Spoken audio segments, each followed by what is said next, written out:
കേരളത്തിൽ വളരെ ഞെട്ടലോടെ കേട്ടൊരു കൊലപാതകമാണ് ആതിര എന്ന് പറയുന്ന യുവതിയുടെ കൊലപാതകം.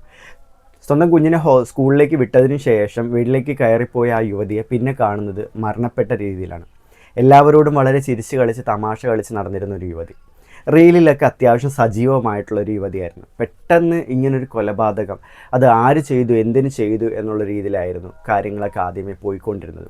മാത്രവുമല്ല, ഭർത്താവിനെയൊക്കെ ചുറ്റിപ്പറ്റിയായിരുന്നു ആദ്യമേ കേസിൻ്റെ വിസ്താരവും കാര്യങ്ങളൊക്കെ നടന്നിരുന്നത്. തെളിവെടുപ്പും കാര്യങ്ങളൊക്കെ ആണെങ്കിൽ ആദ്യമേ തന്നെ ആ പരിസരത്തിലുള്ള ആൾക്കാരെക്കുറിച്ച് അന്വേഷിച്ചൊക്കെ ആയിരുന്നു നടന്നുകൊണ്ടിരുന്നത്. ഇതിനിടയ്ക്കാണ് ആതിരയുടെ വാഹനം, അതായത് മോട്ടോർ വാഹനമാണെങ്കിൽ കാണുവാനില്ല എന്നുള്ളൊരു കാര്യമൊക്കെ അറിയുന്നത്. അപ്പോൾ അതിനെ ചുറ്റിപ്പറ്റിയുള്ള അന്വേഷണങ്ങളും കാര്യങ്ങളൊക്കെ നടക്കുകയായിരുന്നു. എന്നിട്ടൊന്നും ഒരു തുമ്പും കാര്യങ്ങളൊന്നും കിട്ടിയിട്ടില്ലായിരുന്നു.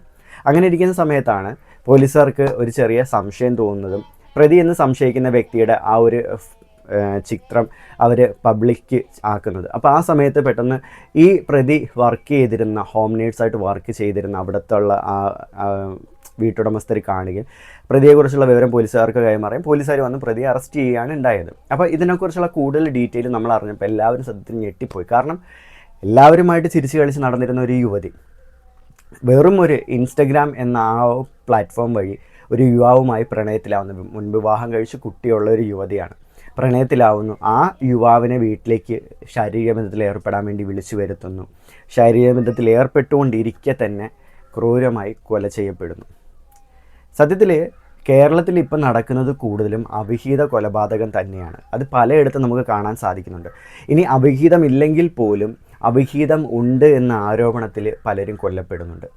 കേരളത്തിൽ ഇപ്പോൾ ഒട്ടുമിക്ക കേസുകൾ നമ്മൾ എടുത്തു കഴിഞ്ഞാൽ നമുക്കത് കാണാൻ സാധിക്കും. എന്നാൽ കേരളം വിട്ട് കൂടുതലും നടക്കുന്നത് ഒന്നെങ്കിൽ അഭിമാനക്കൊല, അതല്ലെന്നുണ്ടെങ്കിൽ മറ്റൊരാൾക്കൊപ്പം പോകാൻ വേണ്ടിയിട്ടുള്ളൊരു കൊല. ഇത്തരത്തിലുള്ള കൊലപാതകങ്ങളാണ് കൂടുതൽ ഇപ്പോൾ കേരളത്തിന് വെളിയിൽ നടക്കുന്നത്. ഇപ്പോൾ കഴിഞ്ഞ ദിവസം തന്നെ ഒരു കോളേജ് സ്റ്റുഡൻറ്റിനെ ഒരു യുവാവ് കുത്തിക്കൊന്നു. എന്നാൽ ഇത് പബ്ലിക്കായിട്ട് ആൾക്കാർ നോക്കി നിൽക്കുകയാണ് ഈ ഒരു കൊലപാതകം നടന്നത്. എന്നിട്ട് ആരും തന്നെ സഹായിക്കാനോ ഒന്നിനും തന്നെ ചെന്നിട്ടില്ലായിരുന്നു. അതുപോലെ തന്നെ മുൻപ് നമ്മുടെ കേരളത്തിൽ തന്നെ ഒരു ചേച്ചിയാണെങ്കിൽ ഭർത്താവ് നടു റോഡിൽ വെച്ച് ആൾക്കാർ നോക്കി നിൽക്കുക കുത്തി പരിക്കേൽപ്പിക്കുകയുണ്ടായി. അപ്പോൾ ഇത്തരത്തിലുള്ള ഒരു ക്രൈം പരമ്പര തന്നെ നമുക്കിപ്പം നമ്മുടെ നാട്ടിൽ നടന്നുകൊണ്ടിരിക്കുകയാണ്. കാരണം പലരുടെയും മാനസിക നില ഈ ഒരു രീതിയിലേക്ക് പോയിക്കൊണ്ടിരിക്കുകയാണ്. ഒരു കാര്യം നമ്മൾ ചിന്തിക്കുക, ദേഷ്യത്തിൻ്റെ പുറത്ത് നമ്മൾ ചെയ്യുന്ന ഒന്നും ഒരിക്കലും ശരിയായിട്ടുള്ള കാര്യങ്ങളല്ല. ഒരു എടുത്തുചാട്ടത്തിൻ്റെ പുറത്ത് നമുക്ക് എന്തും ചെയ്യാൻ പറ്റും. പക്ഷെ അതൊന്നും ഒരിക്കലും ഒരു നേരായ മാർഗം ആകണമെന്നില്ല. ഇവിടെ സംഭവിച്ചത് ആ യുവതിക്കാണെങ്കിൽ തൻ്റെ ഭർത്താവിനെ മതിയായില്ല എന്ന് തോന്നിയിട്ടായിരിക്കാം മറ്റൊരാൾക്കൊപ്പം പോകണമെന്ന് ആഗ്രഹിച്ചത്. സത്യത്തിൽ എനിക്കിതുപോലെ എക്സ്ട്രാ അഫെയർ വയ്ക്കുന്നവരോട് പ്രത്യേകിച്ച് ഒരു തരത്തിലുള്ള അഭിപ്രായം കാര്യങ്ങളൊന്നുമില്ല. അവരോട് പ്രത്യേകിച്ച് ഒരു രീതിയിലുള്ള പൊരുത്തവും എനിക്കുണ്ടാവുന്നില്ല. കാരണം എന്ന് വെച്ചാൽ സ്വന്തം കുടുംബത്തിന് വേണ്ടി കഷ്ടപ്പെടുന്നവരാണ് ഓരോ കുടുംബത്തിലുള്ള ആണുങ്ങൾ. സ്വന്തം ഭാര്യയെ ജോലിക്ക് വിടാതെ വീട്ടിലിരുത്തുന്നത് അവർ കഷ്ടപ്പെടാൻ പാടില്ല, അവർ വീട്ടിൽ സമാധാനത്തോടെ ഇരിക്കട്ടെ എന്ന് ആഗ്രഹിച്ചിട്ട് തന്നെ ആയിരിക്കും. ചിലരൊക്കെയെന്ന് വെച്ചാൽ പോസസീവ്നെസ് കൊണ്ടും ചിലർ സംശയരോഗം കൊണ്ടും ഒക്കെ ഇരുത്തുന്നവരുണ്ട്. എന്നാൽ ഭാര്യമാരെ സ്നേഹിക്കുന്ന പല ഭർത്താക്കന്മാരും സ്വന്തം ഭാര്യയെ വീട്ടിലിരുത്തുന്നത് അവർ സമാധാനത്തോടെ ഇരിക്കണം, അവർക്കൊരു ബുദ്ധിമുട്ടുണ്ടാവരുത് എന്ന് വിചാരിച്ചിട്ടാണ്. പക്ഷേ ഇങ്ങനെ ഇരിക്കുന്ന ഭാര്യമാർക്ക് ഉണ്ടാകുന്ന ചെറിയൊരു പ്രശ്നമാണ് ഈ സോഷ്യൽ മീഡിയ പ്ലാറ്റ്ഫോമിൽ ഇതുപോലുള്ള എവിടോ കിടക്കുന്ന ആരാണ് എന്താണെന്ന് അറിയാൻ വയ്യാത്ത ഒരു യുവാവുമായിട്ട് പരിചയപ്പെടുക, ആ പരിചയം പിന്നെ പ്രണയത്തിലേക്ക് പോവുക, പിന്നെ അത് കൊലപാതകത്തിലേക്ക് എത്തുക.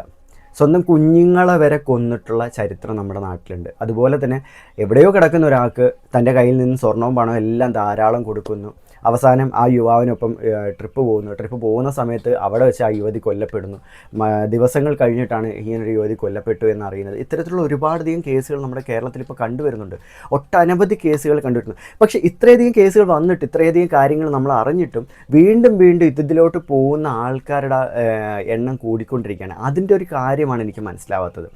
നമ്മൾ നേരിട്ട് പരിചയപ്പെടുന്നവരെ പോലും നമുക്ക് വിശ്വസിക്കാൻ പറ്റാത്ത ഒരു കാലഘട്ടത്തിൽ എവിടെയോ കിടക്കുന്ന ആരാണ് എന്താണെന്ന് അറിയാൻ വയ്യാത്ത ഒരാളുമായിട്ട് പ്രണയത്തിലാവുന്നതും അയാളെ സ്വന്തം വീട്ടിലേക്ക് വിളിച്ചു വരുത്തുന്നതൊക്കെ എന്ത് കാര്യമാണെന്നൊന്നും മനസ്സിലാവുന്നില്ല. കാരണം നമ്മുടെ നാട്ടിൽ ഒന്നും ഇപ്പോൾ ആരെയും വിശ്വസിക്കാൻ പറ്റില്ല. പണ്ട് ഒരു കാര്യം ആൾക്കാർ നാട്ടിൻപുറത്ത് പറയുമായിരുന്നു, സ്വന്തം അച്ഛനെ പോലും ഇപ്പോൾ വിശ്വസിക്കാൻ പറ്റില്ല പെൺമക്കളുടെ കൂടെ ഇരുത്താൻ വേണ്ടിയിട്ട് എന്ന് പറയും.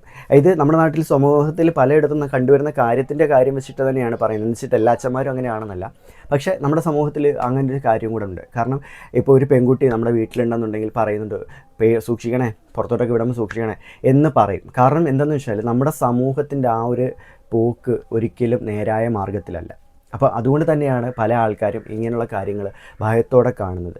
അപ്പോൾ അത്രയും ഭയത്തോടെ കാണുന്ന സമയത്തും ഇത്തരത്തിലുള്ള കാര്യങ്ങൾ നടക്കുന്നു എന്ന് പറയുമ്പോൾ വളരെ വിചിത്രമായി തോന്നുന്നു. കാരണം ഒരുപാട് ക്രൈം റിപ്പോർട്ടുകളാണ് സോഷ്യൽ മീഡിയ പ്ലാറ്റ്ഫോം വഴി ഇപ്പോൾ റിപ്പോർട്ട് ചെയ്യപ്പെടുന്നത്.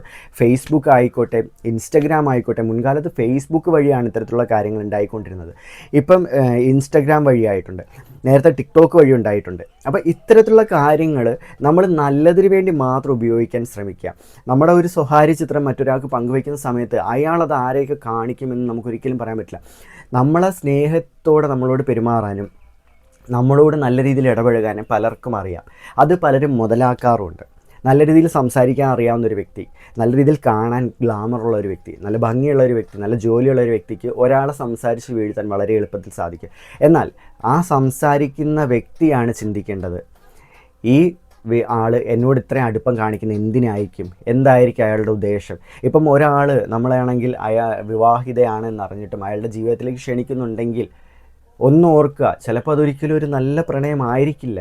കാരണം അവയാൾക്ക് ചിലപ്പം നമ്മളെ വേണമെന്നായിരിക്കാം, പക്ഷെ അതൊരു പ്രണയത്തിൻ്റെ പുറത്താവണം എന്നില്ല.